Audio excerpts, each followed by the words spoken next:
The latest false narrative out of the Fedel misinformation factory is that Djokovic is a weak era champion because he won 12 slams in a supposedly weak era between 2018 and 2023. But this ridiculous claim is nothing but the newest link in an endless chain of evidence that Federer and Nadal fans are suffering from an incurable case of chronic butthurt. As if we needed more proof that these insufferable trolls have no regard for facts, logic and reason, they have once again outdone themselves with their shameless stupidity. First of all, consider the childish sneakiness of defining the start of the supposedly weak era in 2018. Why 2018?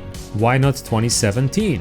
As we all know, the peak period in the last decade was between 2011 and 2016, when Djokovic, Nadal, Murray and Wawrinka were all in their prime, and Federer was, according to himself, even better than he was in the 2000s. An inconvenient truth for the Federer and Nadal jock sniffers is that during this period, Federer won just one slam, while Nadal's success outside of Roland Garros was limited only to the 2013 US Open.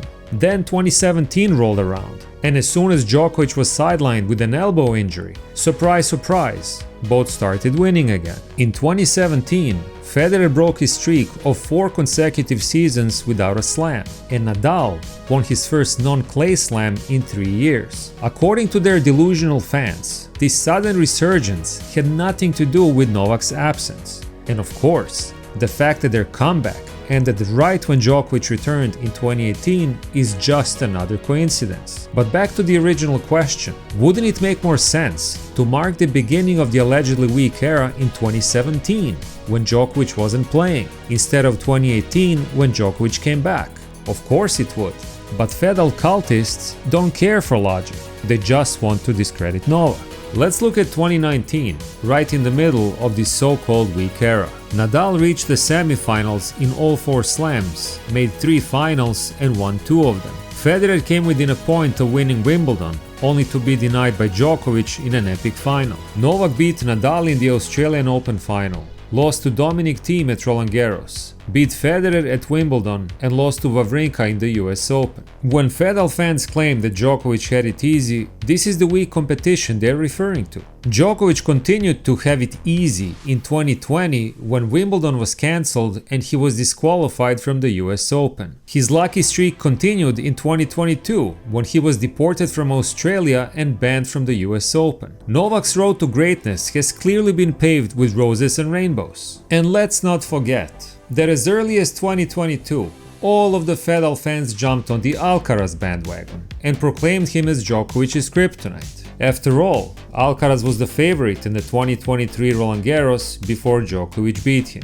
And when he defeated Novak in the Wimbledon final that year, Fedel fans celebrated the dawn of the Alcaraz era. But as Djokovic roared back to win Cincinnati, the US Open and the ATP Finals, beating Carlos twice, these same fans conveniently shifted their narrative, calling it a weak season. Federer and Nadal fans are so full of shit that it should be a crime. I won't even bother comparing Djokovic's opponents during this period to the players Federer faced in what was truly a weak era, because I've already done that in previous videos. The more important point is that Djokovic could never be considered a weak era champion because he was the most dominant force in what was arguably the strongest era in tennis history. Between 2011 and 2016, Djokovic achieved feats that no other player could dream of, including dominating Federer and Nadal, the second and the fourth best player of all time, while also taking on peak Murray and peak Wawrinka. In those 6 seasons, Djokovic won 11 major titles, 25 Masters, a record 4 consecutive ATP finals, and became the only man in history to hold all 4 Grand Slams on 3 different surfaces. In 2011, he won 41 consecutive matches to start the season,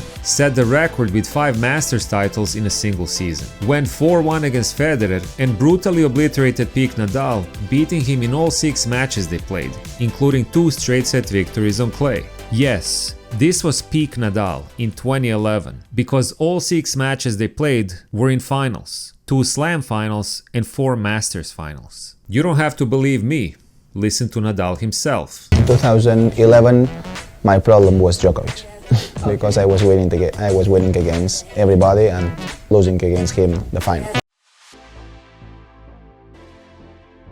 In 2015, Djokovic broke his own record with 6 Masters titles in a season, won a record 10 big titles, and posted an 18-5 record against Federer, Nadal, Murray and Wawrinka combined. Perhaps nothing illustrates prime Novak's obscene level of dominance against elite competition better than this. Between 2011 and 2016, Djokovic recorded 19 or more wins against top 10 players in every single season. Federer and Nadal each managed 19 top 10 wins in a season only once in their entire careers. Need I remind you that nobody has played more matches against Federer, Nadal, Murray and Wawrinka than Djokovic, or that Novak holds the record for most matches and wins against top 5 and top 10 players. If I kept rolling out Novak's stats and records, we would be here all day, so I'll just leave you with a fun fact. The last time Federer beat Djokovic in a Grand Slam was in 2012, and the last time Nadal beat him outside of clay was in 2013.